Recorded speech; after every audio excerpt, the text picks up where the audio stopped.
Minister, in 2017 you described the current wording of Article 41.2 as, quote, quite progressive. It's enshrined to the Constitution. Anyway, it's enshrined the woman's place, certainly, in the home. Which, and if I can share just on that, it was originally enshrined to protect us from what was then a kind of the excessive powers of business. And I think in some ways, people see it as reactionary. I see that actually as quite progressive. And so if we just bow down to the needs of business, we could end up destroying our society as well as our economy in the long run, because the economy depends on society, in my mind. As voters go to the poll this week, is it fair for them to wonder what suddenly changed your mind? It was progressive in this way, that the intention behind it, I think, was actually a good one in the framing of the Constitution, in that provision, recognising work in the home, family care in the home and elsewhere. So absolutely, and that's why it was important that when we had the decision, we didn't want just to scrap it. Some people were saying just delete. And I said, no, this matters. Recognising care in families really matters. And I think the wording, certainly I was involved in government in deciding on it, what we were looking to do was get stronger wording. Because the courts, in truth, hadn't really upheld that intention in the Constitution. And therefore we looked, in my mind, in my discussions of government, to say we were going to strive to support it more.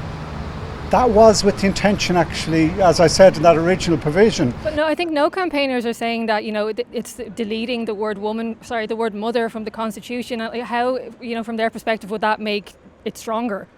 Well, the truth is a lot of caring work is done by women. It's absolutely true, and we have to respect and value that. But it's not only by women. And I do think the wording needs to be modernised. I do think we have to reflect that there are men at home providing care in a whole variety of different ways. But it was progressive enough just 6 years ago.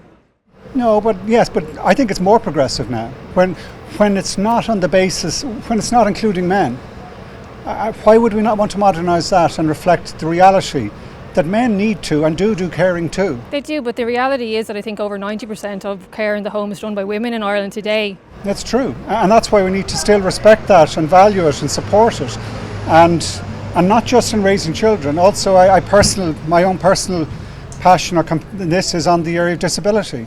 And I understand those with disability say, we need some other rights-based system. But this referendum is about care. It's about those providing care and recognising that. But of the 23 million, sorry to interrupt you, but the 23 million I believe that's been spent on this referendum, would that not have been better spent on maybe opening up respite services for people who don't have them? All the carers around Ireland don't have them? We have doubled the amount of money we're spending on disability in the last 10 years, from about 1.5 billion to 3, and that needs to go further.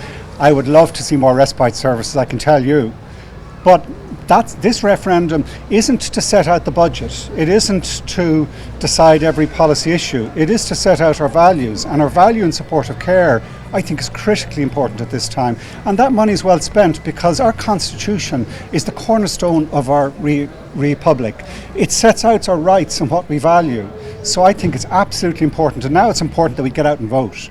That whatever way you're going to vote, it's getting out to vote to recognise we have a good Constitution and we can continue to improve on it and modernise it. That's what we're doing here. Okay.